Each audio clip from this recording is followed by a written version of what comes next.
Allah, bapak-bapak, ibu-ibu sekalian. Pertama-tama marilah kita panjatkan puji syukur kita kehadirat Allah yang telah melimpahkan rahmat, nikmat, taufik, hidayah dan inayahnya kepada kita. Juga tidak kalah pentingnya Allah telah memberikan umur yang panjang hingga alhamdulillah sampai pada pagi hari ini kita masih bisa hidup di dunia ini dalam keadaan Islam dan iman. Semoga Allah selalu memanjangkan umur kita semua untuk digunakan beribadah kepadanya. Amin ya rabbal alamin. Shalawat serta salam kita aturkan kepada junjungan kita Nabi besar Muhammad sallallahu alaihi wasallam. Hadirin hadirat, para calon-calon tamu Allah rahimakumullah, mohon maaf tidak pakai mic karena micnya ini tidak ada yang pandai cara anuknya. Yang operatornya ada di Madinah sekarang. Operatornya nyampe dulu. Jadi yang lain tak ada tahu, saya pun tak tahu enggak. Jadi tak apalah, suara saya nyaring, insyaallah nyaring. Baik Bapak Ibu, sebelum ini sebenarnya bukan manasik kayak kemarin lagi ya. Hanya istilahnya pemantapan dan info-info. Nanti mungkin ada tanya jawab. Cuma ingat, sebelum saya udah beberapa kali menekankan, sebelum kita berangkat besok, betulkan lagi niat kita ya. Betulkan lagi niat kita. Umroh ini semata-mata mengharap pahala dan ridho dari Allah. Bukan ingin dipuji, bukan untuk sok-sokan, bukan untuk shopping-shopping, bukan untuk jalan-jalan. Ya, tapi hanya semata-mata ingin mengharap pahala dan ridho dari Allah. Terus insya Allah perjalanan kita besok, pesawat kita jam 5 lewat 15 menit sore. Jadi yang tak ada acara kawin besok pagi masih bisa. Ya, termasuk saya nih ada undangan kawin tak besok pagi. Masih bisa. Cuma dimohon para jamaah paling lambat jam 3 sore semuanya udah ada di bandara. Paling lambat dah tuh. Bukan apa, biar kita, tim handle kita yang ngurus di bandara, koper-koper biar tak kewalahan. Kalau rumah dekat-dekat sih, bolehlah jam 2 turun. Kalau kira-kira jauh dari Mempawah, di Sari Segedung nih kan, itu harus lebih awal lagi. Jadi diusahakan para jamaah semua jam 3 sore. Terus jangan lupa, apa tadi ada nama tuh? Nama yang dibagi tadi, itu simpan di koper. Itu kan ada tali itu. Cuma kadang-kadang itu putus biasa. Kalau orang narik itu putus. Kalau bisa tambah lagi alamat tanda-tanda yang lain. Kadang-kadang koper tuh langsung tulis pakai spidol biasa. Pakai spidol permanen tuh. Atau kadang-kadang ada gak jamaah bendera. Tali pita. Tali pita ciri khas dia. Warna merah, hijau, kuning. Pokok pandai-pandai kita lah. Ada juga ditempelkan foto. Pokok intinya mempermudah kita untuk cari koper kita seorang. Kalau koper tak ada hilang. Alhamdulillah saya dari 2015 bawa jamaah sampai sekarang nggak ada cerita koper jamaah hilang. Sampai sekarang nggak pernah hilang. Cuma kalau tanda-tandanya hilang, itu kita nyari itu payah. Bercampur dengan punya orang. Jadi pandai-pandai kita lah ya. Break, kalau lebih aman tuh break foto lagi. Break foto. Nanti tim handle kita mau nyari nyaman. Oh, berarti punya bapak ini nih. Kalau ada foto. Jadi untuk mempermudah kita. Juga tadi ada dibagi ID card. Mulai besok itu dipakai. Nanti paspor kita dibagikan nanti di Jakarta. Jadi di Pontianak kita tidak pakai paspor. Tidak bawa paspor, bawa KTP ya. KTP jangan lupa ya. KTP dibawa. Nanti di Jakarta baru saya bagikan paspornya semua. Nanti nyampe di Madinah, saya sita lagi paspornya. Saya megang. Kenapa saya sita? Takut bapak ibu hilang. Kalau hilang tak balik 2 bulan di situ, diam di penjara. Ya, bukan penjara sih, imigrasi. Orang berbalik dia tak balik. Makanya saya yang megang. Andai kan hilang Pak Ustaz, saya kena penjara. Makanya sebagai ganti paspor, kita mau berjalan biar tidak ditangkap polisi, pakailah ID card. Ini gunanya ID card. Kadang-kadang tuh polisi kalau kita tak pakai ID card, kena polisi tangkap. Ada jamaah-jamaah ditangkap. Dikira TKI ilegal. Kau tangkap, bawa penjara. Nanti di mana? Oh, saya jamaah umroh. Nanti polisi dipoto crack, dikirim ke grup travel se-Indonesia. Baru dilihat siapa punya jamaah. Oh, ini jamaah aku nih. Repot lagi, lama lagi prosesnya di situ. Makanya jangan lupa mulai besok dipakai ID card dan setiap keluar dari hotel mau ke masjid pakai ID card. Takut kita sesat, lupa nama hotel. Tinggal itu ada nomor telepon saya di situ. Tinggal nanti ditelepon. Juga nanti insya Allah kita terbang jam 17.15. Ya, mendarat landing di Jakarta sekitar jam 18.45 maghrib. Ya, hampir-hampir isya kita nyampe di Jakarta. Nyampe di Jakarta itu anggaplah jam 7 ya, anggap jam 7 malam. Itu dengan proses kita nunggu bagasi, kita persiapan bis, nunggu bis mau ke hotel, itu insya Allah kita nyampe ke hotel kurang lebih jam setengah 9 malam. Apa kerja kita Jakarta? Nggak ada kerja kita tidur. Nah, kita istirahat ngapa? Untuk besok terbang ke Madinah. Insya Allah terbang ke Madinah besok jam 9:15 hari Seninnya. Makanya di Jakarta boleh langsung istirahat, boleh juga mungkin bapak-bapak ibu-ibu mumpung di Jakarta. Bila lagi kata orang kan, bila lagi mau jalan-jalan boleh, tapi dekat-dekat hotel ya jauh-jauh. Usah pergi ke Monas jauh. 2 jam tak balik lagi nanti ya. Boleh samping-samping hotel itu kan banyak warung, banyak toko, mungkin nak ngopi. Kata orang tuh bila lagi nginjak ngopi di Jakarta kan. Tak apa, kenang-kenangan kita. Karena kita nanti balik tak ada nginap Jakarta, tak ada, langsung balik. Ini hanya berangkatnya kita nginap. Ngapa kita harus nginap? Karena pesawat kita yang mau terbang ke Madinah itu jam 9. Kalau kita umpama sini terbang jam 7, kita nyampe ke sana enggak terkejar. Makanya kita basi, kita nginaplah di Jakarta. Terus nanti setelah sholat subuh kita kan nyampe anggaplah jam 8:30 di hotel. Mau jalan-jalan sekitar hotel silahkan. Lalu kita istirahat tidur. Nanti setelah sholat subuh semua jamaah turun lagi ke lobi. Untuk apa? Untuk kita pergi ke bandara lagi. Untuk keberangkatan kita menuju Madinah setelah sholat subuh. Ini masih enak nih. Setelah sholat subuh pesawat kita, karena pesawat kita jam 9. Kemarin yang bulan lalu saya berangkat pesawatnya jam 7, jam 2 malam turun dari hotel. Bayangkan, nyampe di hotel jam 9, jam 2 malam udah diguyu dah. Turun. Masih ngantuk-ngantuk. Ini Bapak Ibu masih enak sekarang ya. Habis sholat subuh, baru kita pergi ke bandara. Nanti di bandara itulah dibagikan paspor. Hati-hati, saya pesan, barang-barang jangan sampai ketinggalan. Barang-barang yang punya, terutama tas tenteng. Tas tenteng itu kan tak dapat baca, nama-nama kayak itu tuh tak dapat. Pandai-pandai kita lah beri tanda sendiri ya, tas tenteng. Kan itu kan ada plastik di samping itu. Kadang-kadang kena zaman diberi foto. Tas tenteng tu biar lama nyaman, beri foto, tulis pakai spidol tak apa-apa. Jelek nanti tas tenteng saya Pak Ustaz, kan tak dipakai lagi. Biasa jamaah tu kadang-kadang tak dipakai, karena ada bacaan travel tu biasa. Mau pakai lagi silahkan. Terus nanti take off kita terbang dari Jakarta menuju Mekah, insya Allah jam 9:15. Perjalanan kita kurang lebih 10 jam. Ontong sebenarnya kita dipakai Lion sebenarnya. Kalau dari Pontianak ke Jakarta tetap pakai Lion. Cuma dari Jakarta ke Madinah diganti pakai batik. Masih enak. Kalau Lion tak ada TV. Begini 10 jam. Kayak orang bodoh-bodoh. Kalau batik ada TV. Masih mending. Mau dengar Al-Quran boleh, dapat ini kita kan. Mungkin kita udah letih dengar Al-Quran. Sekali-sekali nonton Tom Jerry. Umpama atau nonton film pun ada, film petualang hewan-hewan tu ada. Masih enak nih, lebih enak batik dibandingkan Lion. Ditukar gitu. Sebenarnya pakai Lion tapi ditukar pakai batik. Alhamdulillah. Yang sakit tuh kalau kita dari bagus ditukar yang jelek. Ini makanya ini saya baru ingat, kebetulan bos kita Pak Haji Holil beliau ini kan ada di Madinah. Semalam beliau nelpon. Sebenarnya ini kan Bapak Ibu dapat berita tak banjir? Ada kan? Viral tuh kan? Sampai sekarang air itu ada yang belum surut di beberapa tempat. Sebenarnya jatah kita di Madinah 5 hari, di Mekah 5 hari. Cuma karena terjadi banjir, ini anggap berita paling buruk lah ya. Mudah-mudahan tak jadi. Ini kita ambil buruknya loh ya. Jangan kita ambil bagus, ambil buruknya. Jatah kita tetap 10 hari tetap di sana, tetap. Cuma di Madinah asalnya 5 hari, jadi 6 hari. Di Mekah asalnya 5 hari, jadi 4 hari. Kok bisa gitu Pak Ustaz? Karena kemarin ketika banjir, jamaah yang di Madinah sebenarnya mereka tuh harus keluar dari hotel. Disebabkan bandara tak bisa terbang, mereka pun nambah 1 malam. Nunggu air surut. Gara-gara travel di sedunia nih mundur 1 malam, akhirnya merembetlah ke kita semua. Paham tak maksudnya Bapak Ibu ya? Kita pun kena imbasnya. Tapi ini kita ambil yang terburuk.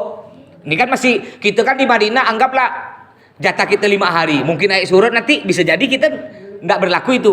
Ya mudah-mudahan normal. Di Mekah 5 hari, di Madinah 5 hari, di Mekah 5 hari. Mudah-mudahan normal. Ini kita ambil terburuk ya lah, terburuk. Tapi jatah tetap ya, jatah tetap 10 hari. Ini bukan travel yang ngubah. Ini travel seluruh dunia gitu juga. Disebabkan banjir.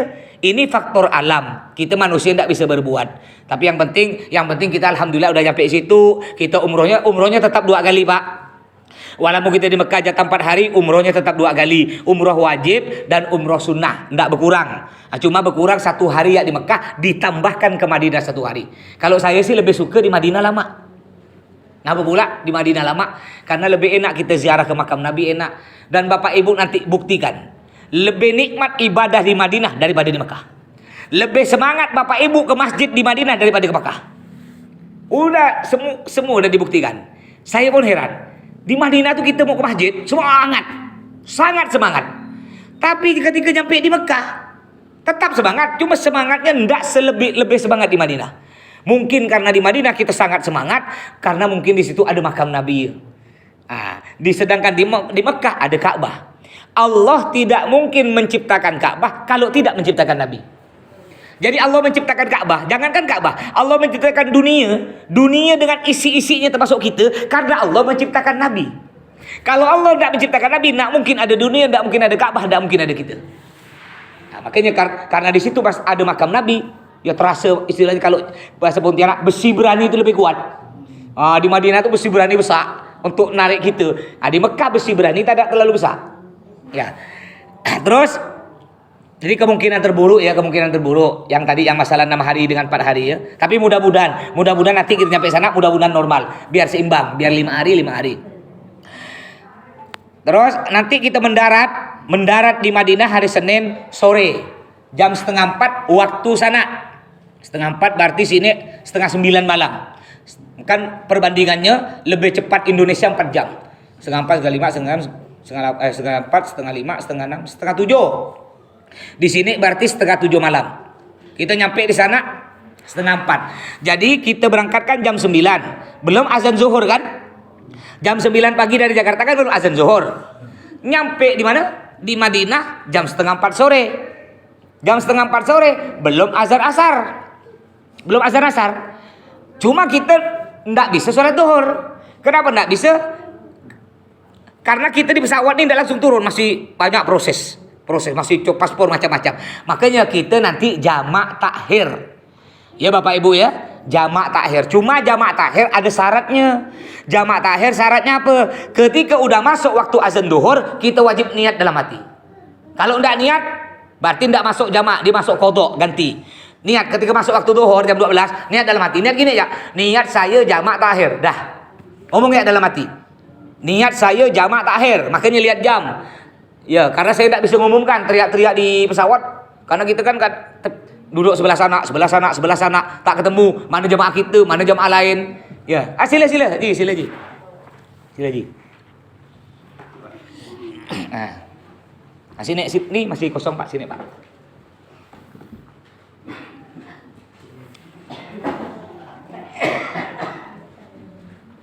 Nanti kita di jamak takhir, ya, di bandara. Insyaallah paling kita bisa sholat tuh setelah kita proses keluar, karena cop paspor ini lama Pak ya. Cop paspor ngantri karena orang-orang sedunia di situ. Kita insyaallah keluar dari bandara tuh sekitar 4:30 lah. Nanti kita sholat di jamak takhir.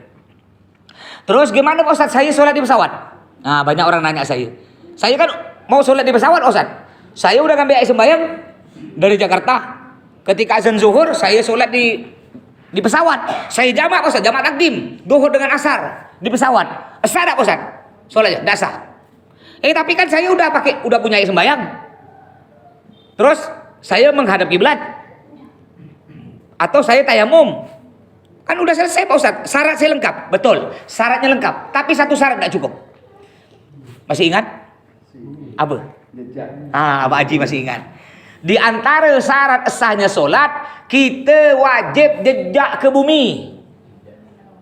Boleh sah sholat kita di pesawat kalau pesawatnya belum terbang, masih ada di bandara pas radio. belum terbang masih bertengge di bandara, kita sholat sah. Tapi kalau udah terbang, itu kan bukan di jejak bumi, udah di awang-awang, itu hukum sholatnya enggak sah. Tapi kita masih wajib sholat. Namanya sholat lihurmatil wagat, untuk menghormat waktunya sholatnya. Kita tetap sholat di pesawat, enggak usah ngambil sembahyang, enggak usah, karena air tak ada. Dosa bahkan Bapak Ibu kalau ngambil sembahyang di toilet pesawat dosa. Ngapa dosa? Karena ngabiskan air. Orang akhirnya untuk bersuci tak bisa gara-gara kita ngabiskan. Iya kalau satu orang yang ngambil sembahyang. Kalau satu pesawat 400, apa tak habis? Jadi dosa. Tapi kita tayamum, Pak Ustaz, tayamum di dinding kursi. Memangnya pesawat tuh kayak pickup, kayak truk gitu, ada debu. Mana ada pesawat ada debu? Sedangkan syarat tayamum wajib pakai debu. Tanah yang berdebu. Pesawat tuh steril, tak ada pesawat berdebu. Kecuali kalau pickup. Pickup saya tuh banyak debu. Jadi tak sah tayamum kita. Makanya kita andaikan sholat di pesawat, ndak wudu, ndak tayamum. Sholatnya wajib sholat, tapi ndak sah sholatnya. Sholat hanya untuk menghormat masuknya waktu sholat. Sholat semampu kita, ndak usah wudu, ndak usah tayamum. Sholat di kursi. Allahu Akbar. Ya, ruku Allahu Akbar. Sami Allah liman hamidah. Sujud agak rendah. Allahu Akbar. Bangun dari sujud, selesai sholat, Assalamualaikum warahmatullahi wabarakatuh. Assalamualaikum warahmatullahi wabarakatuh. Ya, sholatnya. Nanti ketika di mendarat baru kita sholat apa tadi? Sholat di jamak tadi, jamak takhir namanya sholatnya. Terus itu kita tidak ada kegiatan di malam hari tersebut, kita tidak ada kegiatan. Mungkin insya Allah perjalanan kita dari bandara ke hotel kita. Bandara kita di Madinah, mendarat di Madinah. Dari bandara ke hotel perjalanan kita kurang lebih 20 menit. 20 menit sampai setengah jam. Berarti insya Allah perakiraan kita bisa nyampe ke hotel biasanya kurang lebih jam 6:30 malam. Ngapa pula lama? Ustaz, kita mendarat 3:30. Ngapa pula sampai hotel 7:30? Karena proses di bandara ini lama. Proses ngurus koper, ngurus cap paspor, macam-macam lah prosesnya. Ujung-ujung kita baru bisa nyampe di hotel insya Allah 6:30. Mungkin nanti kalau cuma tidak bisa kita mau langsung sholat isya ke masjid, tidak bisa. Ngapa tidak bisa? Karena kita nyampe ke hotel bukan langsung dapat kamar. Tak ada lo. Kita nyampe hotel makan malam. Udah makan malam, baris lo ngantri bagi kunci kamar. Udah didapat kamar masing-masing ya. Kalau yang udah pesan, Pak Ustadz saya mau sekamar dengan itu, cepat pesan. Tapi sekarang udah tak bisa, dia harus pesan sebelum lama-lama 2 minggu sebelum yang lalu. Mau sekamar dengan kawan, dengan siapa? Kalau udah sekarang udah mepet dah, ngapa pula? Udah dibagi dah sekarang dah ya. Udah dibagi anggota kamarnya. Nanti dibagi kunci kamar. Setelah itu istirahat. Jadi kita nanti sholatnya di kamar untuk maghrib dengan isyaknya. Terus subuh.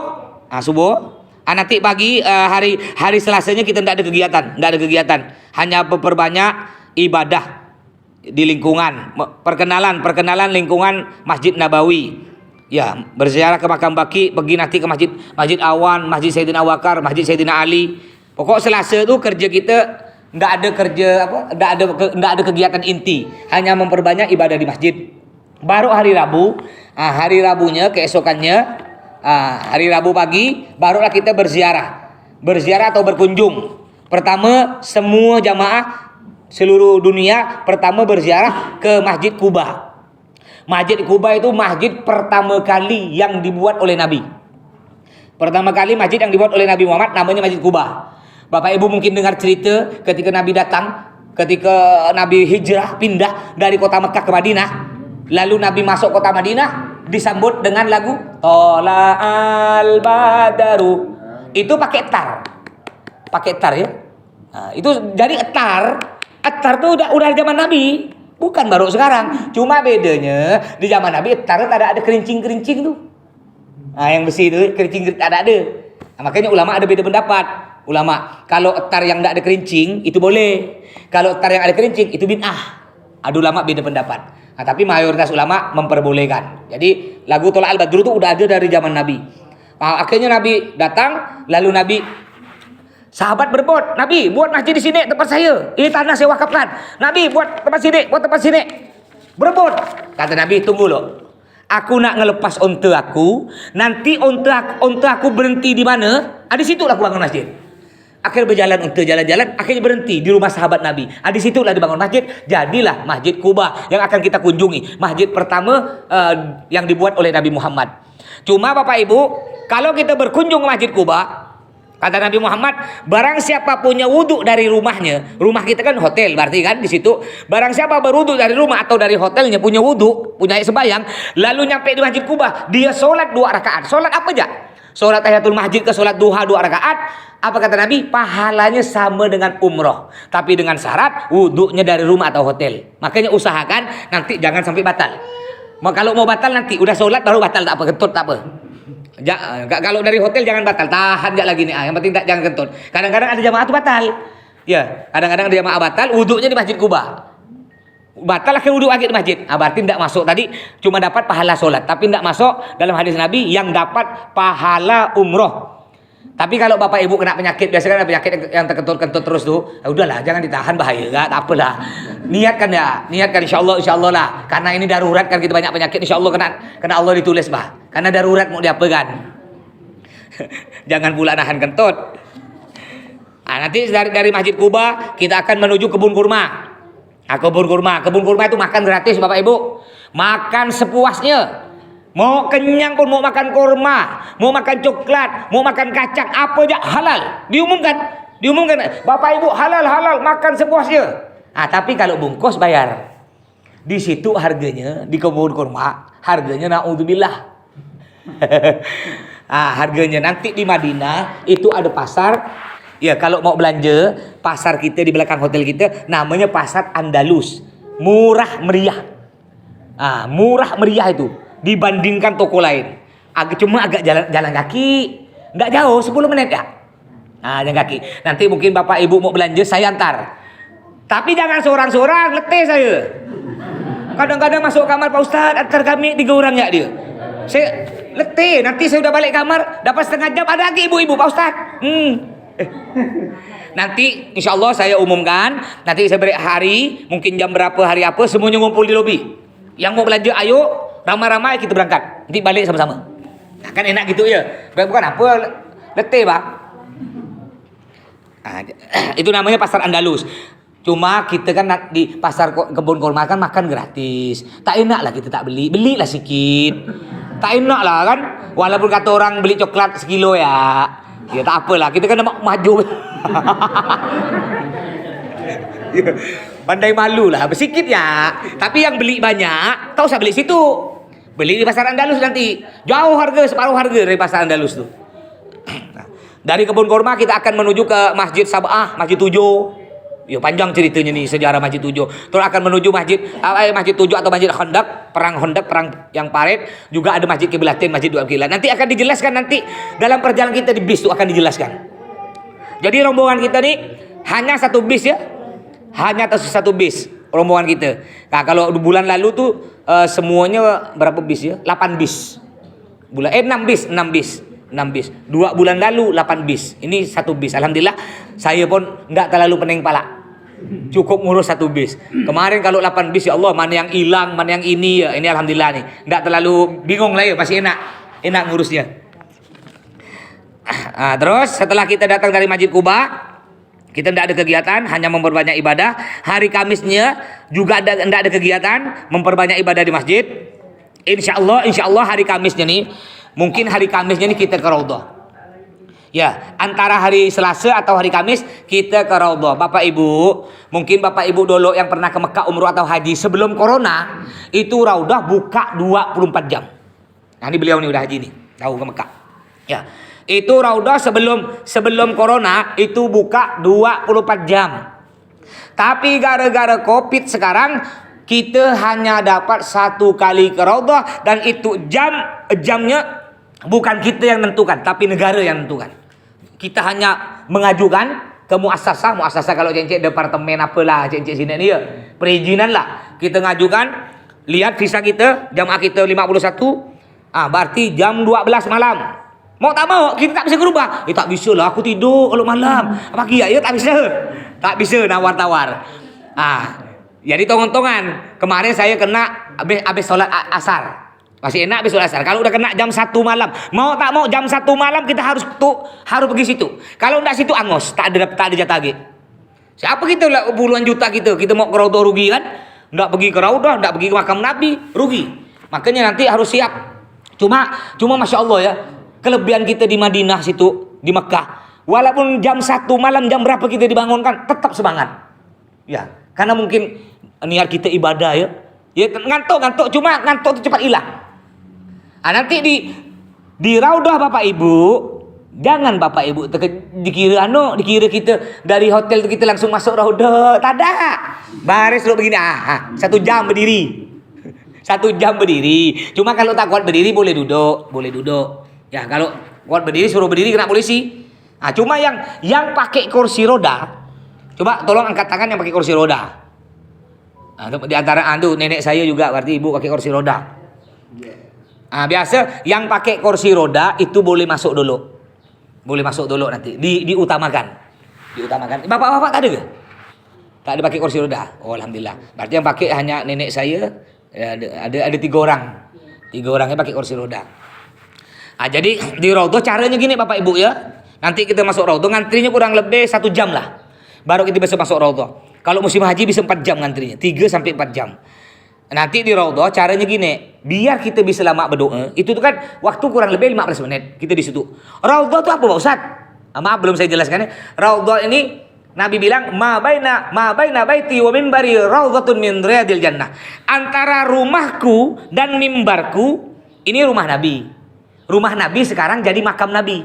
Jadi karena semua Nabi dan Rasul meninggal dimanapun dikuburkan situ. Meninggal masjid, kuburkan masjid. Meninggal dalam kamar, kuburkan dalam kamar. Meninggal di ruang tamu, kuburkan dalam ruang tamu. Itu Nabi. Nabi Muhammad meninggal di kamar beliau, dikuburkan di kamar beliau. Jadi makam Nabi itu asal usulnya kamar Nabi. Sampai dulu ada orang di Pakistan ngaku Nabi. Namanya Ghulam Ahmad. Coba lihat di sejarah. Ya, ada Nabi Ghulam Ahmad. Oleh Allah dihinakan karena dia mau ikut Nabi Muhammad, ikut Nabi mati dimanapun dikuburkan situ. Akhirnya dia mati di WC. Dikuburkan di sepeting, ngumpulkan tai. Allah hinakan. Nak ikut Nabi kata dia. Jadi kata Nabi, antara rumahku dan mimbarku, jarak rumah Nabi dengan mimbar itu kurang lebih ya 15 meter segi 4. Itu adalah ruangan yang kurang lebih 15 meter segi 4 tuh. Itu adalah Raudhatun min Riyadil Jannah, termasuk taman-taman surga. Jadi nanti ketika kita masuk surga, mudah-mudahan semua masuk surga ya. Nanti kita akan ketemu lagi tuh di situ, Raudhah tuh. Ada lagi di surga tuh. Baru kita ingat, oh ini Raudhah dulu aku nih begini. Ada di surga tuh. Jadi kita masuk ke Raudhah itu sama saja kita masuk ke taman surga. Di Raudhah tuh biasa batas kita hanya 15 menit. Jadi Bapak Ibu silakan mau sholat di situ. Ya sholat, habis sholat banyak berdoa. Cuma biasa kalau kita udah assalamualaikum warahmatullahi, kita diusir. Dikira udah selesai. Udah sana ganti yang lain. Caranya biar kita lama berdoa. Caranya setelah kita assalamualaikum warahmatullahi, kita berdoa. Berdoanya tak usah gini. Pura-pura tasyahud tuh. Seakan-akan kita tahiyatul tuh, pura-pura gini, tapi kita berdoa. Biar tak ada diusir, dikira dia kita sholat. Kalau tak ada gitu diusir. Itu bisa lama tuh. Atau ketika sujud tuh kita doa banyak-banyak situ. Di Raudhah ini tempat yang mustajab, yang dikabulkan oleh Allah. Perbanyak berdoa di situ. Setelah kita keluar dari Raudhah, kalau bapak-bapak langsung ziarah ke makam Nabi. Ibu-ibu enggak ada. Ibu-ibu jatahnya hanya ke Raudhah. Ibu enggak bisa ziarah ke makam Nabi lewat di depan makam Nabi. Ibu hanya ziarah ke makam Nabi dari belakang. Kalau bapak-bapak dari depan. Jadi ketika kita keluar dari Raudhah, belok kiri itu makam Nabi. Bersusun 3. Pertama makam Nabi Muhammad, di sebelahnya makam Sayyidina Abu Bakar, di sebelahnya lagi makam Sayyidina Umar. Kita melewati makam Nabi tersebut, tapi tidak boleh ngerem. Jadi kita jalan pelan-pelan sambil kita mengucapkan Assalamualaikum ya Rasulullah atau Assalamualaikum Nabi. Ada yang kan kadang-kadang ada keluarga kita kirim salam kan? Ada biasa ada keluarga kirim salam. Oh nak ke Mekah ke ya? Sampaikan salam aku ke Nabi. Itu kita sampaikan. Nabi ada sepupu saya Fatimah kirim salam. Nyampe kan? Nabi Muhammad tuh dengar. Nabi sebenarnya tidak meninggal. Dalam Al-Quran Allah berfirman, bal ahya'un inda rabbihim yurzakun. Para nabi, para rasul sebenarnya mereka tidak meninggal, tapi mereka hidup sebenarnya. Bal ahya'un inda rabbihim yurzakun. Contoh kalau tidak percaya, Bapak Ibu pernah tidak dengar berita ada orang meninggal udah puluhan tahun bahkan ratusan tahun, ketika ada pelebaran jalan dibongkar makamnya tidak hancur, ada tidak? Bahkan kukunya tambah panjang kan? Ada kan? Itu padahal orang biasa, tidak hancur badannya. Bagaimana dengan Nabi Muhammad? Udah pasti tidak hancur Nabi Muhammad. Orang biasa aja umatnya banyak tak hancur. Ya, Bapak Ibu pun bisa tidak hancur. Di antaranya disebutkan dalam kitab, orang yang tidak dimakan ulat, yang jasadnya utuh, orang yang hafal Quran. Saya alhamdulillah punya adik bungsu, adik saya nomor 7, hafal Al-Quran 30 juz. Saya dengan adik saya tak jauh beda. Adik saya hafal Al-Quran 30 juz, saya hafal juz 30. Beda sikit 29, tak ada banyak. Itu orang hafal Quran. Juga orang yang rajin azan. Azan jadi muazzin selama 40 tahun. Ini juga tidak dimakan. Bukan sekali-sekali azan, sekali-sekali dimakan sikit ya. Ya. Itu termasuk orang yang ahli sedekah, yang dermawan. Juga ulama. Ulama-ulama yang betul-betul ulama. Sekarang kan ada ulama imanuhum fi amplofihim. Tahu? Iman tergantung isi amplop. Termasuk saya nih. Kalau amplop tebal, cantik ceramah. Kalau amplop tipis, marah-marah. Kayak tadi malam saya ceramah di pecandu-pecandu dan bandar-bandar narkoba. Insya Allah itu betato, betinde. Tapi Masya Allah, ya mereka ingin berusaha jadi orang baik. Kayak kita semua nih, kita bukan orang baik, tapi kita selalu berusaha untuk menjadi orang baik.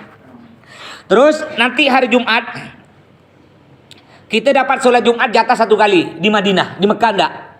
Kenapa? Karena kita balik ke Pontianak nyampe hari Jumat. Jadi hanya 1 kali hari Jumat. Di sana azan Jumatnya 2 kali. Makanya Bapak Ibu mohon maaf. Kadang-kadang di sana nih mazhabnya beda. Mazhabnya beda. Di Mekah dengan di sini mazhabnya beda. Di sana ndak ada baca serakal, ndak ada baca maulid. Di tempat kita ada. Kadang-kadang ada jamaah baru pergi ke Mekah sekali, udah lebih alim dari Pak Ustadz. Ya aku ikut Mekah, di Mekah tak ada serakal. Kalau emang kau nak ikut Mekah, jangan ikut nanggung-nanggung. Di Mekah tuh terawih 20 rakaat. Kenapa kau cuma 8? Betul tak? Di Mekah tuh azan Jumat 2 kali. Kenapa kau 1 kali? Itulah kalau tak punya ilmu saya, ya haji 3 kali, umroh 37 kali, tak ada gak berubah? Tetap gak? Baru sampai ke Mekah sekali dah berubah. Pernah saya ceramah di satu masjid. Dulu nih dia nih, kalau imam baca bismillah. Bismillahirrahmanirrahim. Berangkat umroh. Datang dari umroh. Ketika saya ceramah tak mau ngimam, suruh imam tetap. Tak pakai bismillah. Allahu Akbar. Alhamdulillahi Rabbil Alamin. Sekali saya tanya, Pak Haji, ngapa tak pakai bismillah? Saya dah ikut Mekah Ustaz. Mohon maaf Pak Haji, di Mekah tuh pakai bismillah, cuma tak ada nyaring. Ikut-ikut tak tahu ilmu. Bahkan kadang-kadang kalau ada salah satu imam Surem yang di Mekah, kadang-kadang bismillahnya kedengaran, bismillahnya agak nyaring. Ada salah beberapa imam bismillahnya agak nyaring. Cuma kalau gitu kan Bismillahirrahmanirrahim. Kalau Indonesia, di sana enggak. Bismillahirrahmanirrahim. Alhamdulillahirabbil alamin. Ada salah satu beberapa imam yang bismillahnya kelihatan. Cuma ada juga mayoritas imam bismillahnya enggak nyaring. Karena mereka bermadzhab Hanafi. Mazhab Hanafi tetap baca bismillahnya tetap, cuma tak nyaring. Ini kadang-kadang datang dari Mekah udah tak pakai bismillah. Ikut Mekah kata dia. Ya Bapak ya. Ya jadi Bapak nanti sampai ke Mekah jangan berubah, tetap dengan mazhabnya. Jadi hari Jumat kita tidak ada kegiatan, hanya sholat Jumat. Bapak-bapak terutama, ibu-ibu juga sholat Jumat, Bu. Ya sholatnya sama. Kalau di sini kan tak ada ibu sholat Jumat. Orang ketawa sini, perempuan pergi Jumat kata dia kan. Ibu nanti sholat Jumat. Dan nanti ibu sholat Jumat sah Bu, enggak usah sholat duhur lagi, udah sah. Ibu-ibu sholat Jumat, bapak-bapak, kalau bapak ingin masuk masjid, masuk ke dalam masjid biar dapat masjid dalam bagian bawah, itu bapak paling sedikit 1 jam sebelum azan harus udah turun, harus udah masuk masjid. Tapi kalau bapak setengah jam sebelum azan, bapak di dalam tapi bukan di dasar, di lantai atas, lantai yang tak ada atap itu. Tapi tak apa-apa ya kalau bapak ingin ngerasa bila lagi kan lantai dasar, lantai atas. Tapi kalau bapak turun 15 menit sebelum azan, masjid ditutup, krek ditutup, sholat di luar. Jadi kalau ingin dapat ke dalam masjid, makanya di sholat di Masjid Nabawi di Madinah itu pahalanya 1 kali sholat sama dengan 1000 sholat. Ingat ya, di dalam masjid. Kalau di luar masjid di halamannya bukan 1000, sama dengan masjid sini. Jadi sayang kita jauh-jauh biaya besar sholat di luar, sayang. Kecuali kita kepepet, contoh kita udah masuk masjid awal nih, tiba-tiba sakit perut, pergi WC ngantri, ketika kita nak balik masjid tutup, tak apa-apa, darurat mau diapakan lagi.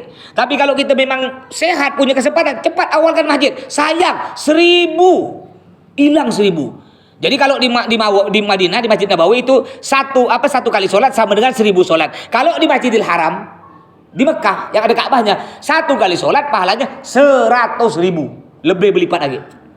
Makanya nanti kan ada yang mau wakaf Al-Quran, itu nanti Quran tersebut disimpannya di Masjidil Haram di Ka'bah. Kenapa? Biar pahalanya 1 butir Quran sama dengan 100.000 Al-Quran, biar pahalanya lebih besar lagi. Terus hari Sabtu kita akan menuju ke Mekah hari Sabtu. Mana dia? Kita akan menuju Mekah hari Sabtu setelah sholat duhur. Setelah sholat duhur kita akan menuju Mekah. Tapi ingat, sebelum kita turun dari hotel masuk bis, bapak-bapak udah pakai kain ihram. Masih ingat Pak larangan ihram khusus laki-laki? Ada berapa? Masih ingat tak? Ada 3. Laki-laki 3, perempuan 2. Yang 3 ni apa bapak masih ingat tak? Dilarang pakai, dilarang menutup kepala. Ingat ya laki-laki kalau udah berniat umroh nanti, udah pakai baju putih tu, baju ihram, udah berniat, mengucapkan niat, dilarang 3 khusus laki-laki. Dilarang tutup kepala, baik pakai songkok atau ditutup pakai kain ihram atau pakai anduk, tak boleh. Dilarang laki-laki pakai kaos kaki atau sepatu yang nutup mata kaki. Kalau sepatu sendal boleh, yang penting tak tutup mata kaki. Dilarang laki-laki pakai pakaian yang berjahit, yang bergabung. Kayak ni baju ni, tak boleh. Celana dalam tak boleh, baju dalam tak boleh. Saya tak biasa tak pakai celana dalam. Mau tak mau. Biar kau presiden mau tak mau, udah aturan. Kalau pakai celana dalam dosa, enggak sempurna ibadah umrohnya, kena denda. Okeylah bapak mungkin banyak duit. Denda apa Ustaz? Kambing. Gampang. Tapi kan tak sempurna, rugi kita tak sempurna, kita bermaksiat pada Allah. Ya, menantang aturan Allah. Jadi enggak boleh. Ibu-ibu, khusus ibu-ibu ingat Bu, ada 2 apa Bu? Masih ingat tak Bu? Pertama apa? Enggak boleh tutup muka, pakai cadar tak boleh. Yang kedua, ibu-ibu enggak boleh tutup telapak tangan. Enggak boleh pakai sarung tangan. Itu hanya berlaku ketika niat, sampai nanti selesai kita sa'i. Setelah itu udah balik tahallul, balik halal. Ya ingat, sekarang ini musim dingin Pak, kurang lebih 15 sampai 16 derajat Celcius. Itu dingin. Nanti Desember puncaknya. Kalau udah Desember itu 0,5 biasanya. Sampai 0, minus. Sampai minus. Sekarang masih kurang lebih 15 sampai 16. Cuma udah sejuk nih. Saya video call dengan kawan-kawan ustadz yang di sana, udah sejuk dah. Jadi tolong bawa jaket ya, bawa jaket, mungkin training, kaos kaki. Saya biasa bawa kaos kaki sampai 3 lapis. Bukan apa tembus 1 lapis tu pasti tembus. Daripada nyiksa kita ni kan mau tenang ibadah. Daripada kita nyiksa, beli di sana naudzubillah harganya, bagus kita beli di sini. Di sini kaos kaki masih 10.000. Di sini 1 butik 10.000 Pak Bu ya. Di sana 10 rial sebutik. Tahu 10 rial 45.000 sebutik. Di sini bisa dapat 5 butik setengah lusin. Makanya sebelum kita nyesal, bawa lebih tak apa. Terus bawa sarung tangan, bapak-bapak ibu-ibu ya. Sarung tangan bukan dipakai untuk yang umroh tadi, ya untuk sehari-hari. Saya sarung tangan bawa 2-3 lapis. Saking sejuk nih, sejuk Pak. Ya sejuk sampai nusuk tulang. Masih enak musim panas. Kalau musim panas ada AC pendingin. Di masjid, di mana, di kamar, di WC ada. Tapi kalau musim dingin enggak ada AC penghangat. Itu sakit. Yang ada begini ya kita nah. Saya dulu ketika mondok di sana, kalau udah puncak dingin minus ini 0,10. Itu kalau tiap ngambil air sembayang Pak teriak. Tiap ngambil air sembayang, teriak.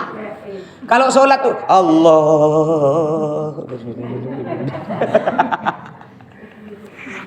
Itu kalau udah minus ini pecah-pecah nih. Nah ini biasa kalau musim dingin Bapak Ibu sininya pecah-pecah. Caranya biar tak pecah beli Vaseline. Di sini ada. Nah, setiap dapat 1 jam tuh break. Nah itu kalau break Vaseline dah. Selain sini pecah-pecah, biasa kaki pecah-pecah. Bahkan kalau yang parah, tapi jangan takut. Kita jadi kami umur Ustaz dia pecah kaki aku kata dia. Jangan. Gara-gara pecah kaki. Ada kalau yang parah tuh sampai banyak pecahnya. Biar tak pecah banyak, break Vaseline. Bahkan iya kadang-kadang kalau udah cocok tuh keluar darah dari hidung, mimisan. Tapi hal itu anggaplah penebus dosa kita ya.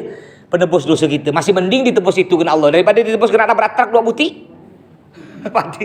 Cuma itu apalah ya. Terus nanti sampai dari hotel kita di Madinah, kita singgah di masjid Bir Ali. Untuk kita niat umroh di situ. Perjalanan dari masjid dari hotel kita Madinah ke Bir Ali kurang lebih 15 menit. Terus dari masjid Bir Ali tempat kita niat perjalanan ke Mekah kurang lebih 6 jam. Ya, jadi sekitar 6 jam Bapak Ibu. Cuma kita nanti dapat 2 jam ada berarti di rest area untuk istirahat. Nah, nanti nyampe di hotel kita hari Sabtu tuh malam Ahad jam 9 malam. Mungkin kita istirahat makan, bagi kunci kamar, lalu kita masuk kamar sebentar, mau kencing, mau buang hajat, wudhu lagi, turun lagi ke lobi. Cepat turun ke lobi, ngumpul di lobi. Ngapa? Biar kita cepat halal. Biar tak banyak pelanggaran. Karena kalau kita masih pakai baju itu tuh Pak, nanti ada pelanggaran kita kena denda. Nah, kadang-kadang kalau udah balik masuk udah hotel tuh lupa banyak pelanggaran tuh biasa. Gosok gigi pakai odol, mandi pakai sabun, atau nanti keluar dari kamar mandi dipakai kain ini nih, kain sarung laki-laki tak boleh kena dah. Nah, jadi makanya kita cepat turun ke lobi, nanti kita umumkan. Ya pokok Bapak Ibu tenang, semua pun kita umumkan, berita-berita semua itu kita umumkan. Jadi Bapak Ibu tinggal ikut aja lah. Setelah itu kita melakukan tawaf sa'i. Terus hari Ahad enggak ada kegiatan, kosong, enggak ada kegiatan. Hari Seninnya kita juga ziarah atau berkunjung ke beberapa situs, beberapa tempat, yang diantaranya pertama Jabal Sur. Jabal Sur mungkin Bapak Ibu pernah dengar, Nabi Muhammad ketika bertapuk bersembunyi dengan Sayyidina Abu Bakar dalam gua, ditutup kena laba-laba, ada cicak, ada burung merpati kan, dengar cerita itu. Di situlah, cuma enggak naik. Kenapa enggak naik? Enggak ada waktu, kecuali musim haji. Musim haji itu 40 hari, bisa kita naik. Ini kita tak ada waktu. Waktu kita pendek, cuma diberitahu ya, ini Jabal Sur. Berfoto di situlah kenang-kenangan. Kalau naiknya tak ada lah. Naiknya jauh Pak, naiknya kurang lebih 1 jam lah. Turunnya setengah menit. Bergelinding cepat sampai. Terus dari Jabal Sur nanti kita pergi ke Jabal Rahmah, pergi ke Padang Arafah, Musdalifah, Mina, juga pergi ke Jabal Rahmah, pertemuan Nabi Adam dan Siti Hawa.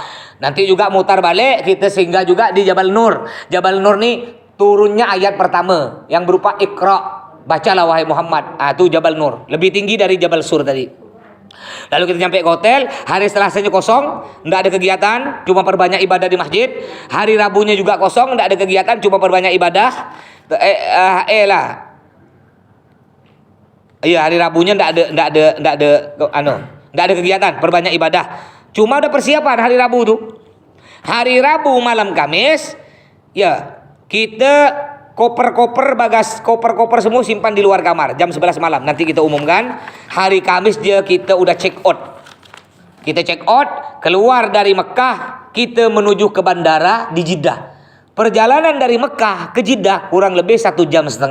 Cuma sebelum ke bandara, kita singgah dulu ke Balat Kornes. Suk Balat, istilahnya namanya Pasar Kornes di situ. Yang pernah Bapak Ibu dengar bakso Mang Udin. Nah, di situ ada bakso ngetop, persinggahan jamaah Indonesia, namanya bakso Mang Udin. Harganya naudzubillah min dzalik. Harganya 15 sampai 20 rial ya, kurang lebih 70 ribu lah semangkuk. Bakso termahal di dunia. Kalau rasanya ya masih enak bakso Pak Sabar, bakso keluarga. Cuma ngapa banyak jamaah beli? Karena istilahnya, bila lagi aku makan bakso termahal di dunia. Takut ditanya keluarga, wah sedang gak keluarga kita nih? Kadang-kadang nanti kita datang di bertamu kan, kau Jeddah nyampe tak langsung Maudin? Tak ada. Kamu lah mahal. Kau 30 juta, aku mampu 70 ribu tak ada. Gitu. Ya udah. Tak apalah, boleh lah beli. Istilah jamaah tuh ngabiskan sisa rial. Nanti di situ ada toko. Bapak ibu yang mungkin tidak sempat belanja di sana, belinya di situ. Biasa di situ banyak jamaah belanja beli korma mentah. Nah di situ apa ya, korma mentah, korma kering, korma muda, semua korma mentah Bapak Ibu ya, itu khasiatnya untuk ibu untuk orang yang tidak subur, yang belum punya anak.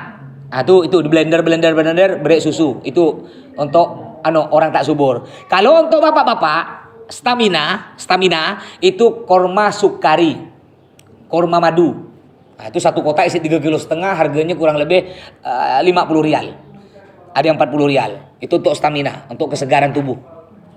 Baik, kita nanti terbang dari Bandara Jeddah ke Jakarta jam setengah 6 sore. Waktu Saudi ya, waktu Mekah. Nyampe di Jakarta hari Jumat jam 7 pagi. Jadi kita nyampe di Jakarta Jumat jam 7 pagi. Terbang ke Pontianak hari Jumat jam 12 siang. Nyampe Pontianak setengah 4. Air zam-zam kita nanti akan dibagikan per orang dapat 5 liter, akan dibagikan di Bandara Supadio di Pontianak. Ada jamaah WA saya kemarin, Pak Ustadz, boleh enggak kita bawa air zam-zam di botol-botol? Ini ada laporan dari handle kita yang di Jeddah, sekarang sedang ketat-ketatnya. Jadi di koper dilarang diisi air zam-zam. Bulan lalu tengah ndak ketat, saya lolos 40 botol. 40 botol aqua tuh lolos. Tengah ndak ketat, rezeki saya dengan rezeki jamaah. Jamaah ada yang lolos 20 botol, ada yang 10 botol. Sekarang yang tengah ketat. Cuma ada akalnya. Nah, orang Indonesia banyak akal. Caranya gini Bapak Ibu, memang agak modal. Beli, tahu enggak air minum Budak TK? Di sana ada jual yang dari emas tuh. Yang warna emas, biasa jamaah umroh bawa tuh. Nah, itu enaknya nanti bisa dipajang di lemari. Itu harganya 15 rial, 60 ribu harga itu. Itu bisa isi air zam-zam 2 liter. Itu tak ada diambil. Caranya kita kalungkan seakan-akan untuk minum, itu tak ada dikacu. Tapi dengan syarat botol itu ya. Kalau bawa can untuk minum tak ada, tak jaya aku. Tak jaya gitu dia. Jadi ada akal ya. Kadang-kadang jamaah beli 2 butik. Beli 2 butik, Pak. Ya, dikalung boleh. Dikalung. Selama ini alhamdulillah aman. Selama saya bawa jamaah belum pernah ditangkap. Tapi botol itu. Jadi bandara itu tahu, oh ini botol untuk minum ini dari Mekah oleh-oleh. Boleh. Modal lah sedikit. Harga botolnya tuh 15 rial, 60 ribu. Dapat air 2 liter. Di kantor sini 1 liter 100 ribu. 2 liter 200. Ini modal 60, dapat air 2 liter, dapat botol dipajang. masih song banyak. Baik, udah selesai perjalanan kita. Mungkin Bapak Ibu nanti ada yang mau badal umroh, badalkan keluarganya yang udah meninggal, bapak, emak, silakan hubungi saya atau hubungi staf yang ada di bawah. Boleh juga. Ya yang penting namanya dulu. Kalau ada fotonya, kirim dengan foto. Kalau enggak ada foto, paling sedikit namanya aja. Karena nanti untuk buat piagam kenang-kenangan. Baik Bapak Ibu, sebelum saya tutup mungkin ada pertanyaan tentang perjalanan kita atau tentang masalah-masalah umroh. Masalah-masalah umroh, ya hukum-hukumnya dipersilakan Bapak Ibu. Ayo. Ada sudah umrohnya nggak ada Ustaz? Sudah umroh, kita menjalankan sudah umroh. Maksudnya sudah Kita kan udah selesai itu biasa kita umrohnya di sana dari sana. umroh sunnah. Oh ada. Ada ya. Iya. Oh iya lupa. Beliau bertanya, kita kan umroh dapat 2 kali. Umroh pertama tuh umroh wajib.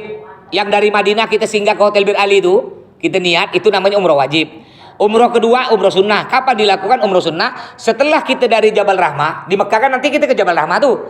Yang saya cerita pertemuan Nabi Adam Siti Hawa, itu boleh manjat Bapak Ibu tuh. Ada gunung tak ada tinggi, kurang lebih dari Manambun. Tahu tak dari Manambun pakai tangga tuh? Ya kurang lebih naik 15 menit lah. Itu pun tangga cantik aman. Tuh naik turun kurang lebih 15 menit. Cuma hati-hati. Di situ biasa ada orang Arab, ketika bapak ibu nak foto dia pura-pura bantu. Sini saya fotokan. Difotokan, duit 10 rial. Aku udah bantu kau. Bahkan kadang-kadang ada yang HP-nya dibawa lari. Jadi bapak ibu kalau ada orang Arab minta fotokan tak usah. Nggak, aku pandai foto seorang. Ya tak usah. Ya karena dia bantu tuh ada udang di balik fulus gitu. Setelah kita dari Jabal Rahmah, kita akan menuju ke Masjid Ji'rana. Di Masjid Ji'rana itulah bapak-bapak, ibu-ibu yang mau umroh lagi, yang masih segar, masih sehat, umroh lagi, niat lagi. Itu namanya umroh sunnah. Umroh yang kedua ini sunnah, itu boleh untuk diri kita sendiri, boleh untuk keluarga kita yang udah meninggal, untuk bapak kita atau untuk mak kita umpamanya. Untuk diri sendiri pun boleh, tapi lebih afdolnya sebenarnya, lebih afdol, lebih utama sebenarnya untuk kita seorang. Kenapa pula? Karena kita umroh sunnahnya belum untuk kita seorang. Apa pula kita nak umrohkan orang lain? Sebenarnya yang afdol itu untuk kita seorang loh. Nanti kalau kita punya duit umroh lagi, barulah kita umrohkan untuk keluarga kita. Tapi boleh umroh sunnah itu untuk diri sendiri. Untuk orang yang udah meninggal boleh. Cuma lebih utamanya untuk diri kita seorang. Jadi bapak ibu mungkin nanti umroh sunnah itu untuk orang tua pun boleh. Untuk bapak, emak kan kita punya orang tua dua, udah meninggal semua. Kita umrohkan sunnah, kita lakukan sendiri untuk bapak, emak kita. Protes di emak kita tuh, dicerita ke bapak, mana kau tak lihat dia umrohkan kau, aku tak ada. Bolehlah pakai badal umroh kalau ada duit, kalau enggak ada pun enggak apa-apa, karena enggak wajib juga. Baik, ada yang lain silakan. Ya. Waalaikumsalam warahmatullahi wabarakatuh.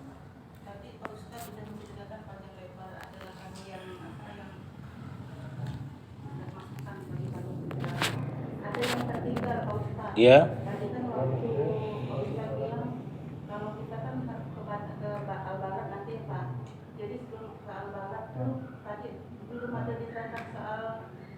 Iya bagus, lupa saya. Lupa. Ini ada bacanya tawaf wada, ini dah dibaca tadi. Baik, bagus. Itu nanti kita ni kan keluar dari hotel itu kan hari Kamis. Hari Kamis setelah sholat duhur. Berarti tawaf wada kita malam Kamis. Biasanya saya melakukan malam Kamis. Jadi kenapa saya lakukan malam? Karena kalau dilakukan pagi itu jamaah udah sibuk menyiapkan kemas-kemas barang, sisa-sisa di hotel tuh, ngemaskan kamar, pokok barang-barang dia. Jadi kalau disimpan di malam, habis makan malam. Tawaf wada enggak sama dengan kita umroh yang tadi yang dilarang-larang. Kalau tawaf wada enggak ada larangan. Boleh pakai minyak wangi, boleh pakai celana dalam. Cuma kebetulan Pak, karena ini Covid, jadi peraturan terbaru dari Saudi, dari Mekah, semua jamaah laki-laki setiap masuk ke lingkungan Ka'bah wajib pakai baju ihram. Walaupun dia tidak mau tawaf, cuma sholat dia wajib pakai baju ihram. Peraturan. Kalau dulu enggak, sebelum Covid bebas pakai baju bebas. Makanya nanti kita tawaf wada Pak, bapak pun semuanya wajib pakai baju ihram. Tapi enggak ada larangan ihram. Di situlah nanti saya bawa bapak ibu yang mau cium makam Ibrahim. Tahu makam Ibrahim yang kayak sangkar emas, di situlah boleh cium. Kan kita tidak ada larangan, walaupun itu wangi. Ya Pak, kita pakai ini kan karena pura-pura ya, istilah apa? Karena aturan kan. Nanti dari makam Ibrahim, bapak ibu menyium makam Ibrahim, nanti saya bawa juga bapak ibu untuk nyium Ka'bah. Ya bayangkan, kita sholat tiap hari ngadap kiblat, ngadap Ka'bah, tapi tak pernah lihat Ka'bah. Ini Ka'bah ada di depan kita, bisa kita peluk. Itu tak sadar bapak ibu air mata jatuh. Ya saya pernah bawa jamaah. Dia ni mantan lah, orang tak bagus lah ya. Saya bilang ketika saya manasik, nanti bapak ibu ketika melihat Ka'bah, meluk Ka'bah akan nangis. Lalu dia bagi saya kayak tak bisa nangis Ustaz. Nggak pula, mak saya meninggal saya tak ada nangis. Hati saya keras Ustaz. Mak saya meninggal saya tak nangis. Apa lagi lihat Ka'bah tak nangis saya. Oh iyalah kata saya kan. Cuma saya tak jamin Pak. Akhir saya bawa ke Ka'bah, belum megang baru lihat udah dia paling nyaring suara nangis. Paling nyaring lupa. Ingat dosa dia. Maka bapak ibu nanti silakan mau nyium Ka'bah dengan, tapi kalau Hajar Aswad mohon maaf. Hajar Aswad saya ndak bisa bawa. Karena ngapa? Benda satu kecil yang berebut jutaan orang. Kalau cuma dinding Ka'bah insya Allah semua kita bisa satu-satu semua kita bawa. Ya, jadi insya Allah malam Kamis tawaf wada, malam Kamis Bapak Ibu. Baik, mungkin ada lain, silakan. Ya.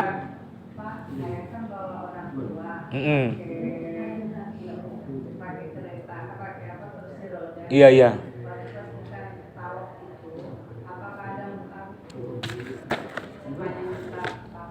Apakah ada apa? Iya. Tawaf dengan sa'i, Bu? Ya enggak ada. Enggak ada. Kenapa enggak ada? Karena saya juga mimpin rombongan. Ya, saya kan mimpin rombongan, Bu. Mimpin rombongan. Masa nanti saya juga bawa ibu? Tapi nanti gini ya Pak Ustadz, setelah Pak Ustadz balik hotel, Pak Ustadz ngawankan saya. Bu, mohon maaf Bu, mohon maaf. 2 jam Bu.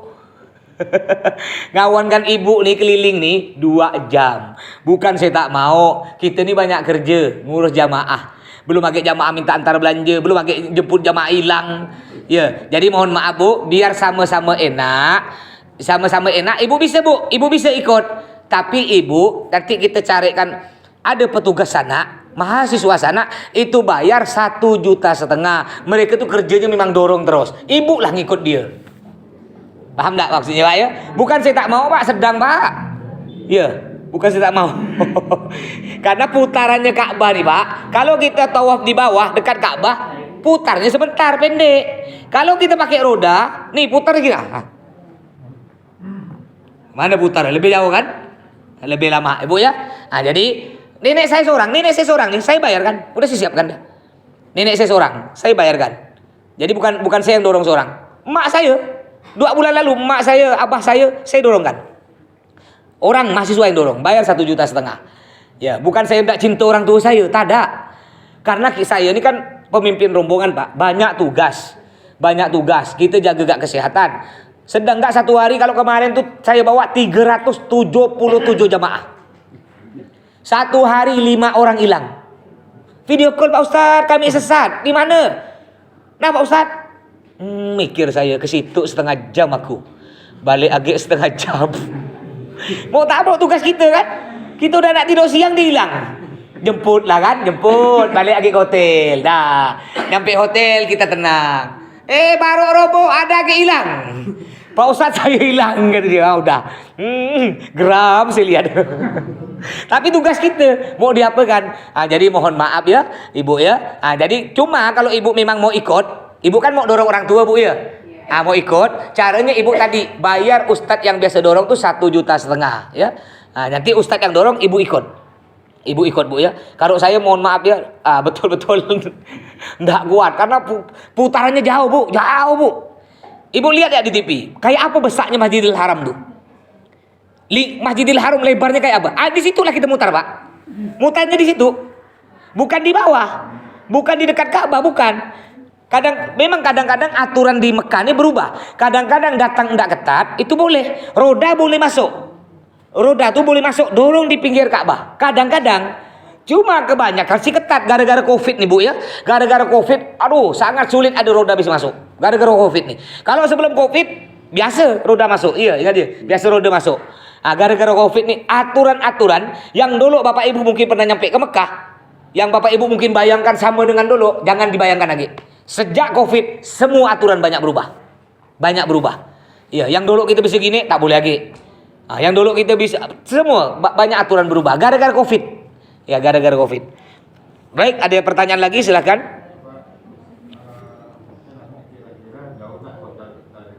Nah, hotel kita tidak jauh. Ya, alhamdulillah.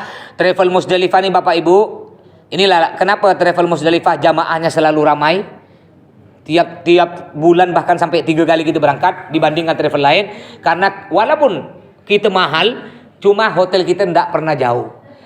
Ya, kalau jamaah lain Bapak Ibu silakan tanya, ada yang hotelnya 1 kilo, ada 1,5 kilo. Kita tidak jauh, paling jauh. Ini kan kita pakai bintang 3 ya. Ya, jangan kalau yang hotel di halaman masjid itu yang bintang 5. Yang bintang 5 itu agak mahal harganya 35 juta. Itu yang bintang 5. Karena kita di sekarang hotel kita bintang 4, bukan bintang 3, bintang 4.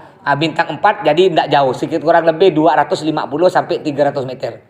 Tidak jauh, tidak jauh. Kalau travel lain bisa 1 kilo, 1,5 kilo. Ya. Kalau Madinah lebih dekat lagi. Madinah paling kurang lebih 200 lah. 200 meter Madinah. Iya, enggak terlalu jauh hotel kita. Nanti yang mau minta ini ke bawah. Ya minta di bawah ya, udah disiapkan di bawah. Yang perlu ini. Coba kan nanti saya foto, saya share ke grup. Biar lebih enak. Ya share grup. Cuma ini hotel kita nih Pak ya. Hotel ini bukan langsung ke dalam masjid. Ini masuk ke halaman masjid. Jadi dari jarak hotel kita ke halaman masjid kurang lebih 250 meter. Tapi dari halaman masjid ke dalam masjid itu agak jauh juga tuh. Enggak sih, enggak jauh. Kurang lebih ya 70 lah.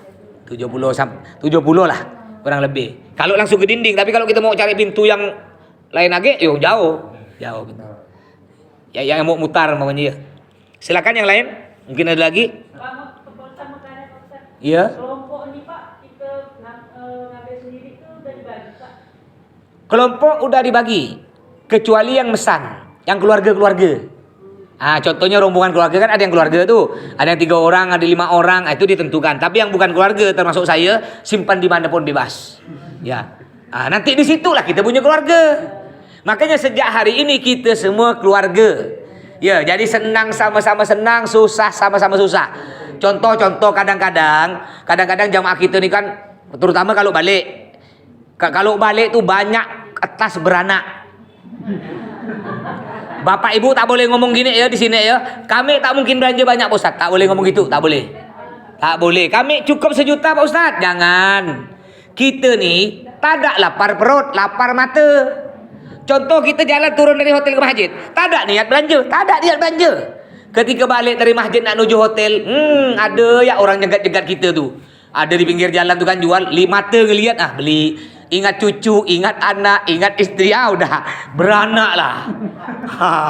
Kopernya kadang-kadang kopernya beranak, beli lagi koper. Ya ada jamaah kemarin yang bulan lalu ada jamaah beli koper sampai 2 butik. Boleh, yang penting fulusnya tebal. 10 koper boleh, tak apa-apa. Nggak boleh bawa koper dari sini. Nggak boleh Bu, nggak boleh. Jadi nanti kadang-kadang tuh kan jamaah terutama ibu-ibu, barang dia tuh berat-berat Pak. Sedangkan bapak masih sehat. Jangan pula, bukan keluarga aku tuh apa kebantu dia. Kena nenek-nenek gitu begini Saya pun kadang-kadang udah banyak pegangan nih, udah bantu nih punya orang. Nggak mungkin saya tambah bantu lagi kan? Kita pandai-pandai kita lah, sambil dapat pahala, kita bantulah. Ya, mungkin ada jamaah kita letih, bawa tuh berat, sedangkan kita cuma sebutik ya, boleh kita bantu. Karena ini keluarga kita semua lah.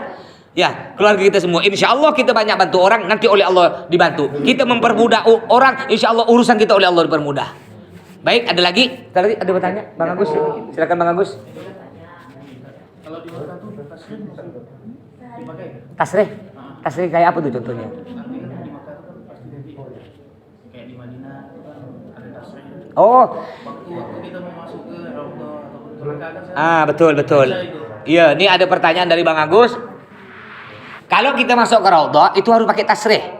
Tasreh ini ada surat izin. Nanti saya diberi itu ada nama-nama Bapak Ibu. Nama-nama Bapak-bapak, nama-nama Ibu-ibu. Nanti di absen tuh. Di absen kemarin ketika Covid masih ketat, saya berangkat sebelum bulan puasa, itu di absen satu-satu. Sekarang enggak ketat, enggak terlalu ketat. Tapi tetap harus pakai surat izin. Cuma paling polisinya nanya saya, "Berapa jam aku?" 50. Dah masuk. Tak ada dihitung tuh, di kiri-kiri kan ya.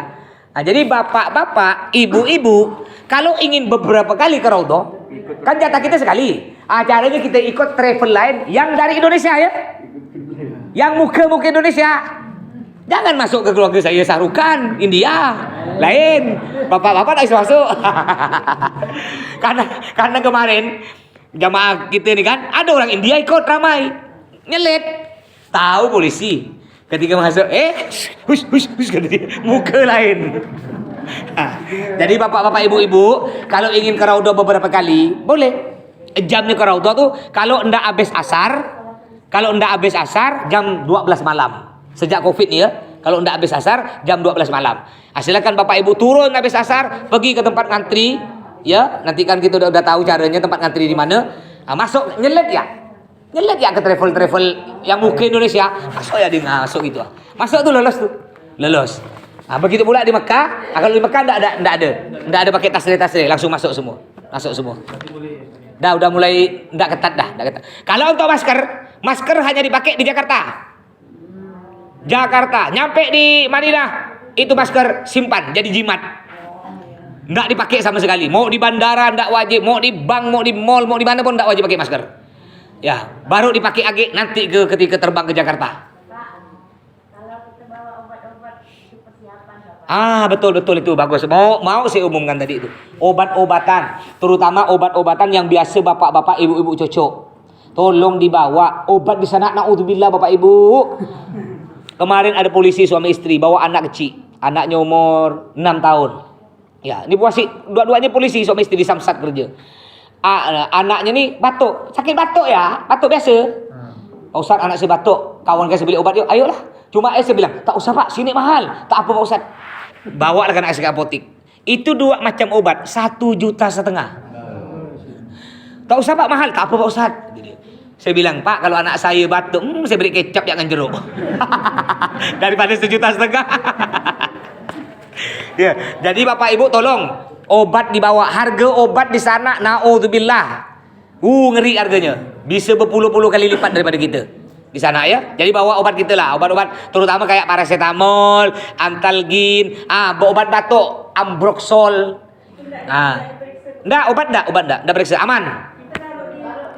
Simpan di atas. Mau tas mau koper aman.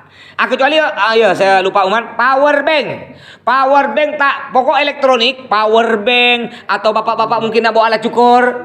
Bau-bau elektronik tak boleh simpan di koper, Pak. Simpan di tas tenteng. Itulah gunanya tas tenteng kita. Tas tenteng itu guna kita untuk keperluan sehari-hari. Mungkin nak masak pop mie apa nanti di hotel apa kan, bawa apa sabun, itu tas tenteng gunanya. Jadi elektronik, terutama power bank tak boleh simpan di koper. Nanti kalau simpan di koper, gara-gara satu masalah, itulah yang lama kita. Lama saya dipanggil, yang punya koper dipanggil, menghadap age. Itu tertunda age berangkat gitu, ya. Gara-gara ini nih. Makanya tolong ditaati aturan Bapak Ibu ya. Nah, kalau kurang paham suruh anaknya yang tak paham suruh lihat di Google aturan penerbangan. Di situ udah ada semua, udah lengkap. Ya. Jadi obat itu boleh disimpan di tas. Boleh di tas tenteng, di koper, obat-obatan boleh. Aman. Aman 100% obat aman. Kalau madu, Pak, Madu boleh aman. Madu.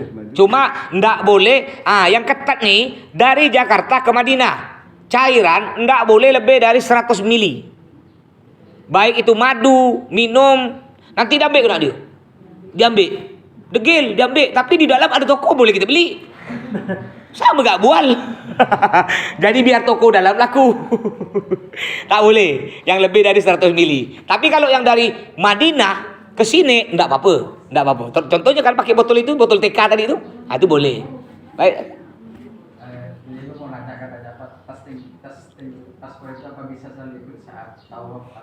Bagus. Atau berjamaah masjid? Kita kan dapat tas 3. Biasanya itu kan mungkin di dalam ada uang. Betul. Kita dapat tas kan 3 kan?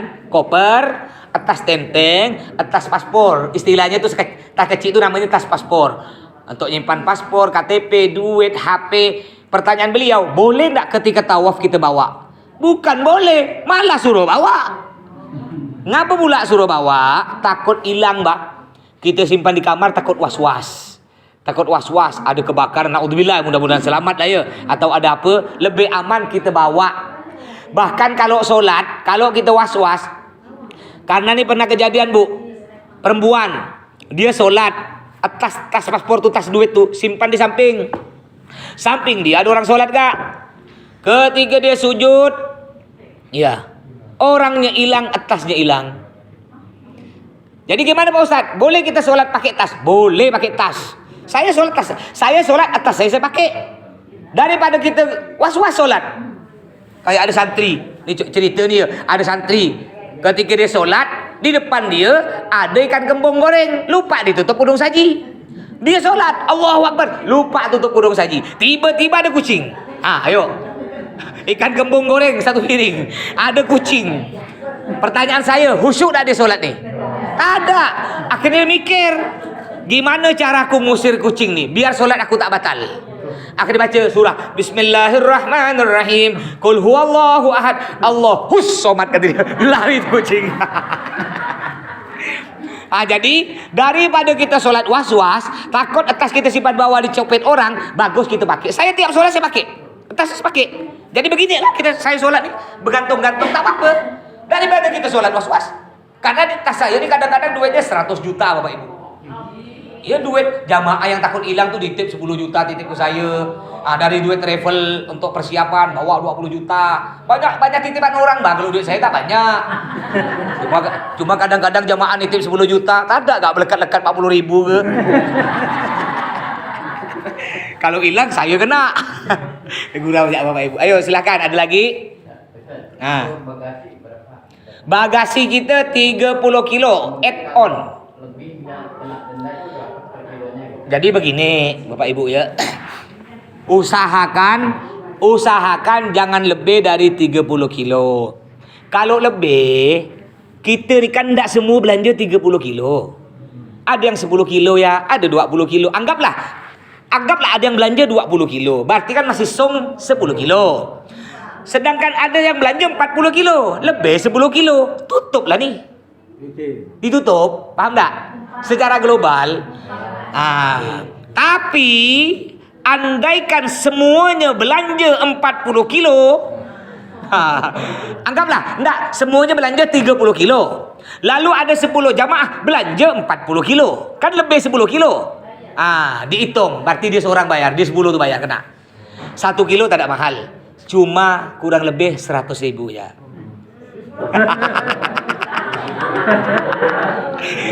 Lebih mahal dari harga kurma. Tak ada mahal ini nama penerbangan luar negeri Pak. Sini ya Jakarta main 45, sini Jakarta. Ya. Jadi kalau bisa, caranya gini, ada akal kan lagi. Inilah orang Pontianak banyak akal nih. Koper itu kan 30 kilo. Tas tenteng itulah kita mainkan. Tas tenteng tak ada ditimbang. Jadi caranya gini, yang berat-berat kayak kurma apa tuh simpan tas tenteng, yang ringan-ringan di koper. Gitu. Tas tenteng tak ada. Sekuat kita. Sebenarnya sih jatah 7 kilo aslinya. Cuma karena kita rombongan itu add on. Jadi enggak pernah ditimbang tuh. Mau 14 kilo silahkan. Yang penting siap ya begini-begini. Boleh juga nambah tas gendong. Tapi tak usah yang tas gendong yang kemah tuh. Itu kena timbang. Tas gendong sedang-sedang lah buat 10 kilo tuh. Boleh bawa tas gendong, boleh pinjam punya anak sekolah tuh boleh. Enggak apa-apa tas gendong. Boleh bawa nambah dari yang 3 itu. Tas gendong boleh, masih boleh tas gendong. Boleh bawa dari Boleh. Kayak tas gendong boleh Bapak Ibu ya, tas gendong. Tapi ingat tak usah besar kayak yang camping tuh. Itu anak kita pun masuk. Ya yang kecil-kecil yang sedang lah, standar lah ya. Standar bisa masuk 10 kilo kan ada tuh tas gendong. Boleh. Baik, ada lagi? Silakan. Waalaikumsalam warahmatullahi wabarakatuh. Ustaz, kalau untuk ibadah sehari-hari yang di luar dari kita ihram atau apa tuh, pakaian biasa tuh pakaian apa ya? Kayak Oh gitu ya. Pakaian bebas Bang. Jadi pakaian kita sehari-hari mau ke masjid, pakaian bebas. Pakai celana pun boleh. Jamaah ada yang pakai celana. Ya, cuma celana yang agak sopan-sopan lah. Ya, kalau jangan pula pakai celana lepis yang koyak-koyak tuh, tak boleh, atau aurat. Ya, tapi umumnya sih orang sana kalau enggak pakai kain, pakai gamis. Umumnya gitu. Tapi pakai celana banyak. Ya pakai jalan bebas. Pokok intinya bebas lah. Sehari-hari itu bebas. Yang penting kita keluar hotel, jangan lupa setiap keluar bawa ID card. Seragam batik kita dulu, seragam batik itu dipakai ketika pertama kali berangkat dan balik. Juga setiap kita kunjungan tadi ke Masjid Kuba itu dipakai. Andaikan kotor, bau, ya udah pakai baju biasa tapi salnya dipakai dengan ID card. Kenapa itu penting? Karena takut ada yang sesat dari jauh, saya nampak dari jauh. Oh, ini Musdalifah. Nampak saya, apal lah. Tapi kalau enggak pakai semua, asal tak pakai, batik tak pakai, ikat adikat tak bawa, itu payah tu. Jadi terutama bapak ibu yang kira-kira tak paham bahasa Arab apa tu ya, yang kira-kira takut sesat, pakai ya semua aman. Batik pakai, asal pakai aman tu aman. Walaupun sesat aman. Bisa dicari kena gitu. Iya, Bu?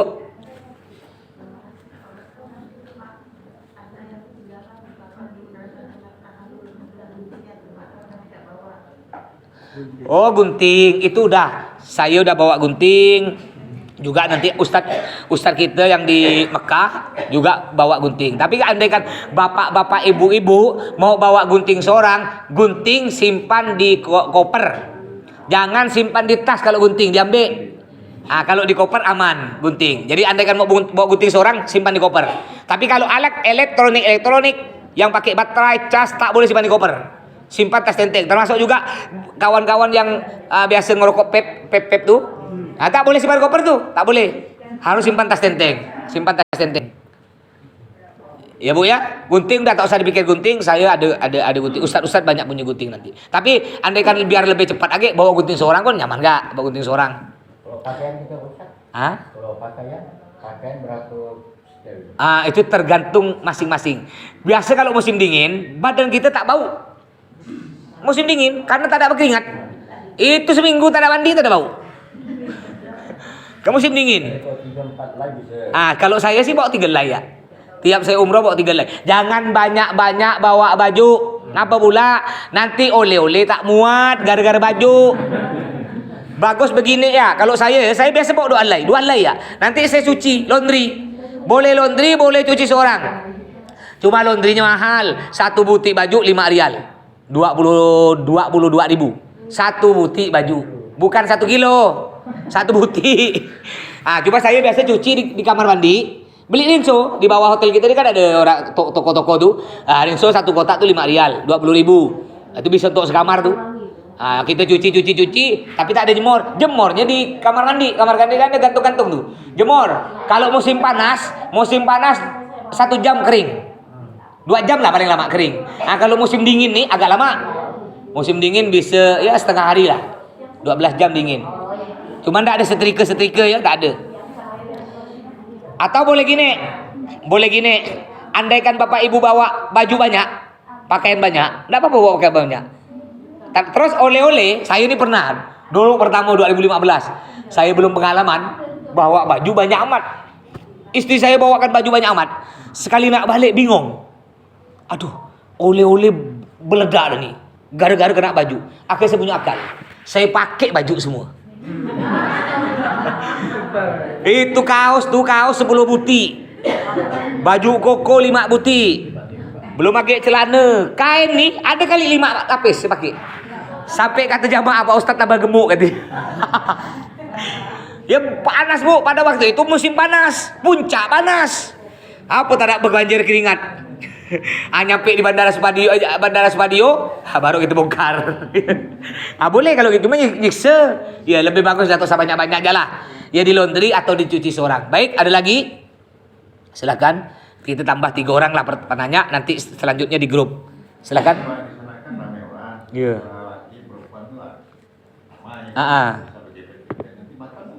Iya bagus, pertanyaan bagus. Khusus di sana Bapak Ibu ya. Khusus di sana pada waktu kita umroh tawaf itu kan wajib punya wudhu, sedangkan sa'i tidak wajib. Jadi andai kan tawaf kita punya wudhu, lalu setelah tawaf kita kan tetut kita sa'i, tidak apa-apa. Sa'i tidak wajib punya wudhu. Yang wajib punya wudhu hanya tawaf saja. Makanya ketika tawaf itu di situ kita berpindah madhab, mengikuti madhab Imam Malik. Imam Malik mengatakan nyentuh perempuan tak ada batal. Yang penting tak ada sengaja nyentuh. Kecuali kita nyolet itu batal. Kalau tak ada sengaja nyentuh tak ada apa-apa. Maksud tak ada berniat dah no. Kecuali gini, istri kita kan kadang-kadang kan bapak ni kan ada yang suami istri. Kan istri takut nanti kan umroh sama-sama tuh, apa tawaf sama-sama. Istri megang kita. Enggak apa-apa. Kita untuk sementara berpindah ke madhab Malik. Ngapa pula kita tak ikut mazhab Syafi'i Pak Ustaz? Indonesia kan madhab Syafi'i. Kalau kita ikut madhab Syafi'i bisa batal. Kalau udah kita batal wudu di situ dan ngambil air sembahyang, keluar dari situ ke tempat wudu setengah jam, masuk lagi setengah jam, ketinggalan. Orang udah selesai, kita baru nak lanjut. Nggak bisa Pak, saya udah pernah nyoba Bapak Ibu ya. Saya udah berniat, pokoknya saya nggak boleh ada perempuan nyentuh saya. Oh, udah niat nanti ya. Jadi tangan saya tuh, saya kan pakai kain ihram, saya masukkan gini. Tutup kain ihram nih, biar tak disentuh orang. Saya jalan tuh pokok agak jauh-jauh dari perempuan, agak mepet-mepet lah ya. Tak bisa. Rupanya ada perempuan nunjuk begini, seret kena pipi. Tak bisa aku nih. Jadi tak bisa. Makanya kita lebih aman dah berpindah ke mazhab Malik. Ya, mazhab Malik bahwa beliau mengatakan untuk sementara ya. Untuk sementara, nanti nyampe Indonesia ikut lagi mazhab Syafi'i karena mayoritas kita Indonesia bermazhab Syafi'i. Baik, dua lagi. Ustaz, kalau pas tawaf kan ada yang batal dalam satu rombongan. Iya. Kita meninggalkan rombongan itu atau kita menunggu sampai selesai? Umpama, makanya kita ini kan ada dua ustadz. Saya dengan ustadz yang mahasiswa Mekah, langganan kita. Jadi andai kan ada, udah biasa terjadi gitu, terutama orang-orang yang punya penyakit, kadang-kadang ketika tawaf dapat 2 kali, 3 kali, ada yang batal. Ada yang batal, nanti saya atau ustadz yang di sana bawa wudu. Saya lanjutkan rombongan, ustadz bawa wudu. Nanti setelah wudu kan ustadz pergi agak tawaf nih. Saya kan udah selesai nih. Udah pergi sa'i dengan rombongan. Ustadz ni lah bawa tadi nih yang batal wudu. Jadi Bapak Ibu jangan takut. Ya kira-kira ndak kuat agak nahan, ya jangan dipaksa. Takut nanti kentut ada yang ngikut. Bahasa Indianya terkencet. Jangan ditahan ya. Jadi tenang. Pokok ada ustadz kita lengkap situ. Kadang-kadang juga ketika sa'i ini kan kalau tawaf sih jarang. Kebanyakan jamaah tuh kuat. Tawaf kebanyakan juga kuat. Ngapa? Karena tawaf kan enggak lama. Yang banyak jamaah tak kuat ni sa'i. Sa'i itu jauh Pak Ibu ya. Jauh. Itu biasa ada jamaah, Pak Ustadz, saya tak kuat Pak Ustadz, saya mau istirahat. Udah istirahat situ. Nanti salah satu ustadz lah itu jaga situ nunggu. Nanti kalau kuat jalan lagi. Tapi andai kan masih tidak kuat, sama sekali tak bisa ngangkut kaki. Di situlah ada orang Arab yang dorongkan di situ. Disewakan di situ. Tapi bayar seorang ya, disewakan. Nanti orang Arab. Jangan pula saya suruh bayar. Kadang-kadang saya pernah mohon maaf jamaah, kadang-kadang nih ada jamaah mereka mau niat ke masjid dengan rombongan nih. Ibu-ibu, bapak-bapak dengan rombongan 5. Ya. Sholat sama-sama nih, sama-sama sholat. Tapi kadang-kadang masih tersesat. Ngapa pula? Ketika bubar sholat, dikira dia tuh di depan kawan dia. Ngikut. Taunya nyampe ke mana? Nyampe ke hotel lain jauh. Jauh udah nyampe. Ikut. Akhirnya ustadz yang di hotel sana video call. Ya akhirnya karena jauh, saya jemputlah jalan kaki tak bisa. Saya pakai taksi. Taksi 10 rial, perginya jak 40.000, 45.000. Baliknya pakai taksi lagi. 45 tambah 45 berapa? 90. Jamaah yang sesat hanya bilang, "Makasih Pak Ustaz." Kau tak paham kau nih. Udah aku jemput. Ya, bukan kita minta, tak paham lah, Bu. Gurau ya, tapi betul ya. Satu lagi karena udah siang ya, satu lagi iya silahkan. Kemarin kan ada yang itu sholat di belakang makam Ibrahim. Iya. Itu bareng atau? Oh ya, setelah kita tawaf 7 kali, lalu disunahkan kita sholat sunnah tawaf di belakang makam Ibrahim. Itu sholatnya masing-masing. Sholatnya bareng di tempat itu, cuma sholatnya bukan berjamaah, sholatnya masing-masing. 2 rakaat. Niatnya usolli sunnatat tawaf rakaataini lillahi ta'ala. Boleh pakai bahasa Melayu. Niat saya solat sunnah tawaf 2 rakaat sunnah karena Allah. Nanti saya di sana pun saya ajarkan lagi, diingatkan lagi nanti Bapak Ibu ya. Nanti baru doa. Nanti saya doa setelah tawaf, saya doa Bapak Ibu aminkan. Setelah itu baru saya beri waktu Bapak Ibu untuk doa masing-masing. Setelah itu nanti baru ada sesi foto-foto. Foto ramai-ramai gitu. Kenang-kenangan, baru nanti foto bersama pasangan atau kawannya. Ya, diberi waktu. Udah ya, enggak ada lagi? Iya, ada lagi. Wakaf Al-Quran boleh dibayar di sini, boleh dibayar di sana. Satu orang tuh wakafnya untuk 1 Al-Quran. Harganya di sana Quran mahal, harganya 50 rial. Kenapa Pak Ustadz? Di pinggir-pinggir hotel ada lebih murah 30 rial. Cuma itu ndak asli.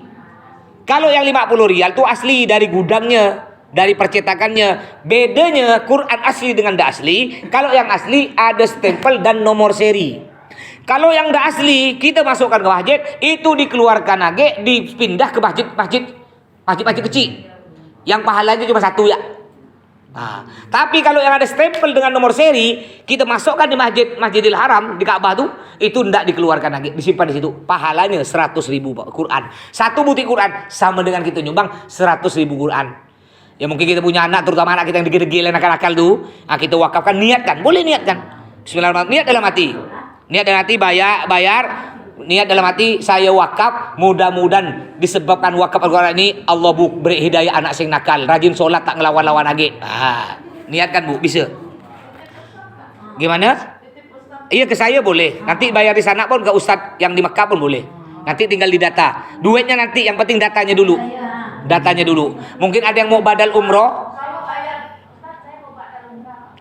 Nanti habis ini silahkan ke sini Bapak Ibu. Nanti yang mau badal umroh, duitnya belakangan. Yang penting namanya dulu, datanya dulu. Karena untuk pemesanan piagam di sana. Kalau bayar di sini berapa wakafnya? Berarti kalau 50 rial berapa ya? Sekarang rial 4.000 berapa?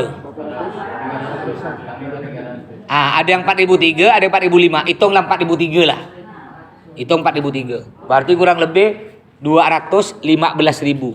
Ya, 200.000 lah. Genapkan aja lah 200.000 gitu udah. Kalau gini, kalau pakai rial 50 rial, kalau pakai rupiah 200.000, dah nyaman. Tak ada buntut-buntut payah ngitung 14 tuh ya. Halal. Nanti Bapak Ibu jangan heran ya, ada istilah di sana, halal gitu dia.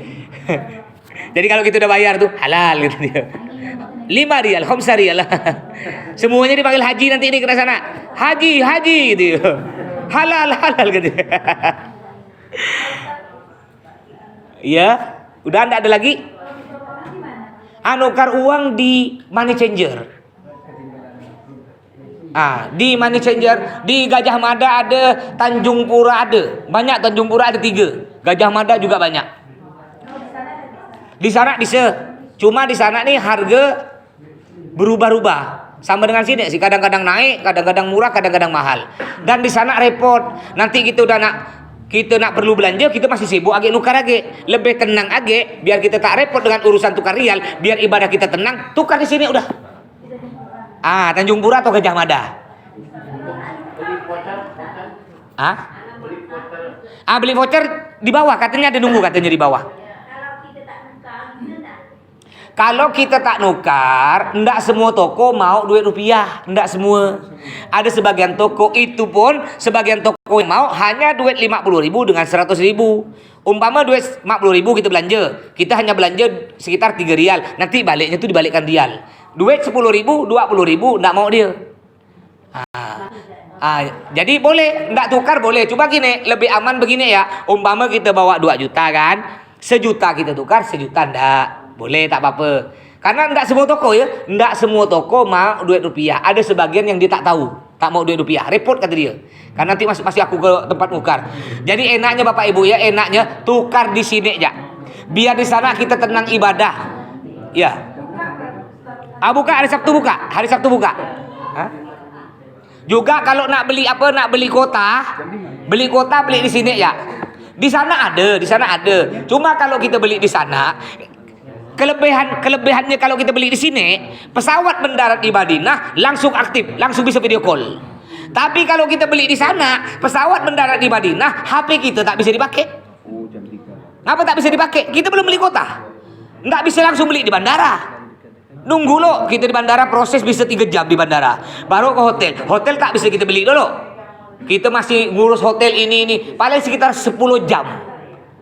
Sekitar 10 jam baru kita bisa beli. Enggak bisa. Orang ya, kita kan nyampe hotel sekitar jam 6:30 malam.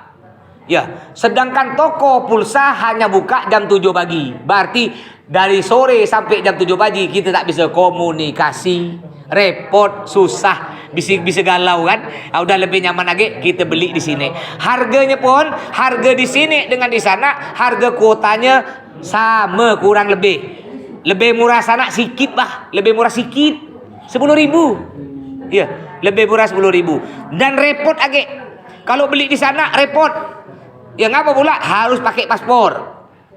Mau tak mau saya harus ngantar ke tempat beli itu, agak jauh. Saya lagi ngantar, bawa paspor. Orangnya harus ikut. Ngapa orangnya harus ikut? Karena jarinya diginikan, tak bisa dipotong jarinya. Kami titip ya Pak Ustaz, tak bisa. Orangnya harus. Oh, jadi kalau kita beli itu jari kita digini-gini kan tuh. Kayak kita ke apa immigration. Di sana repot. Mau tak mau saya ikut. Kalau saya tak ikut tak bisa.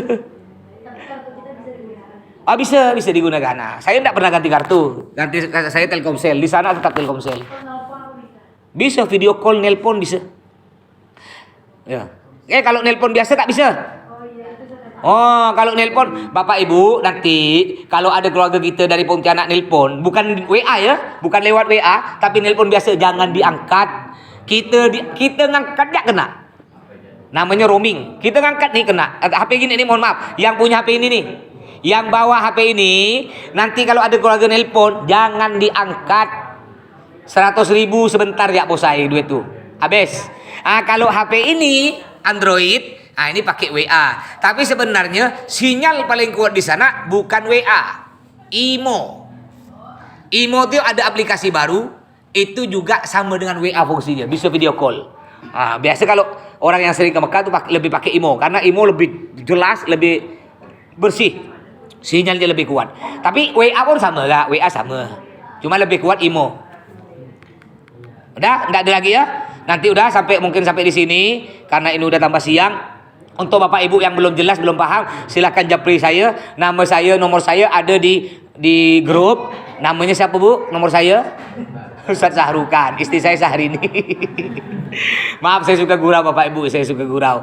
Jadi mohon maaf mungkin tadi ada kata-kata saya yang menyinggung Bapak Ibu sekalian. Itu saya mohon maaf yang sebesar-besarnya. Mudah-mudahan oleh Allah kita diberi kesehatan panjang umur hingga kita besok dalam keadaan sehat bisa nyampe ke Mekah Madinah dan bisa lagi kembali ke rumah kita masing-masing dalam keadaan haji umroh yang mabrur. Amin ya rabbal alamin. Wassalamualaikum warahmatullahi wabarakatuh.